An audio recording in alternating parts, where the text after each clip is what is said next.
আউযুবিল্লাহি মিনাশ শাইতানির রাজিম বিসমিল্লাহির রহমানির রহিম ইন্না মাআল উসরি ইউসরা।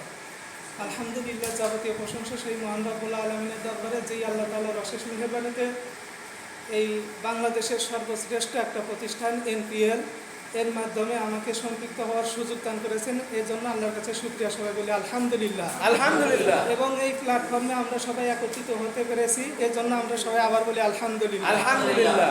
অতঃপর দরুদ ও সালাম বিশ্বনবী হযরত মুহাম্মদ সাল্লাল্লাহু আলাইহি ওয়াসাল্লামের উপর, আল্লাহুম্মা সাল্লি আলাইহি আল্লাহুম্মা বারিক আলাইহি সাল্লাল্লাহু আলাইহি। একটা কোরআনের আয়াত তেলাওয়াত করেছি আপনাদের সামনে যে ইন্না মাআল উসরি ইউসরা, নিশ্চয় কষ্টের পরে সুফল আছে, সুপথ আছে। কেউ যদি কোনো কিছুর জন্য চেষ্টা করে আল্লাহ তাআলা তার সফলতা দিবেনই।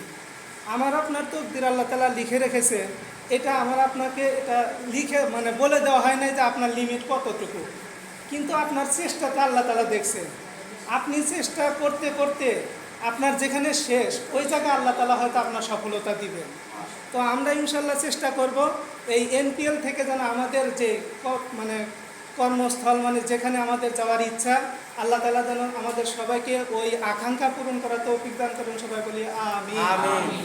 ইনশাল্লাহ আজকে আমি এখানে আল্লাহ তাআলা যে আমাকে প্রথম বিজয়ী হওয়ার এবং আমার স্ত্রী আমি সফলতা পাই, এটা আমার ইচ্ছা ছিল না, কিন্তু আমার স্ত্রী যেন এখানে সফলতা পায় এবং ও যেন উদ্বুদ্ধ হয়, এটা আমার ইচ্ছা ছিল। আর আপনাদের কাছে আমি দোয়া প্রার্থী, আমার দুইটা সন্তান, ছোট সন্তানটা জন্ম থেকে হার্টের রোগী, অসুস্থ, খুবই কঠিন অবস্থা। এই সন্তানের সুস্থতার জন্য আমার অ্যাবিলিটি নাই, সামর্থ্য নাই। মসজিদে সামান্য 12,000 টাকা বেতন পাই, এটা দিয়ে আমাদের পরিবার চলতেই দিন যায়। কীভাবে আমার সন্তানের চিকিৎসা করব?